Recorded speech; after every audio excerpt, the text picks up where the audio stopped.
मोठी गोळी असतील अशा अनेक सरकारच्यापासून ते अनेक सहकार्यासोबत श्रीमंतांशी धोरसोबत काम केलं।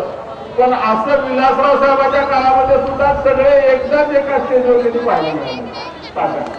त्या सगळ्यांना एकत्र म्हणून आता या सगळ्या तरुणांच्या मध्ये ज्यांनी जादू भरली ते लोकसभा युवक काँग्रेस अध्यक्ष धीरज भैया आणि मित्रांनो, आज आपण पाहतो की लातूर जिल्ह्यामध्ये, लातूर शहरामध्ये, लातूर ग्रामीणमध्ये सुसूत्र पद्धतीनं प्रचाराची जबरदस्त यंत्रणा उभी करून भागाभागामध्ये, गावागावामध्ये, वादावादामध्ये तरुणांची, सहकार्याची, वयस्क माणसांची एक जबरदस्त प्रचाराची फळी आणि फळ्याने निर्माण केली। आणि आज विविध प्रचार यात्राच्या माध्यमातून सगळं लातूर धावून काढलं आणि आपण बघितलं असेल की लातूर आता काँग्रेसमय झालेला आहे। आणि म्हणून येणाऱ्या 15 तारखेचा निर्णय आजच ह्या सभेमधून आपल्याला जाणवतोय, तरी सुद्धा आपण काळजी घेतली पाहिजे, तरी सुद्धा आपण त्याच्या मागे 2 दिवस जागरूकपणानं राहिलं पाहिजे। आणि येणाऱ्या 15 तारखेला जो विचार काँग्रेस पक्षाच्या लातूरकरांनी स्वीकारला, जोपासला, वाढवला,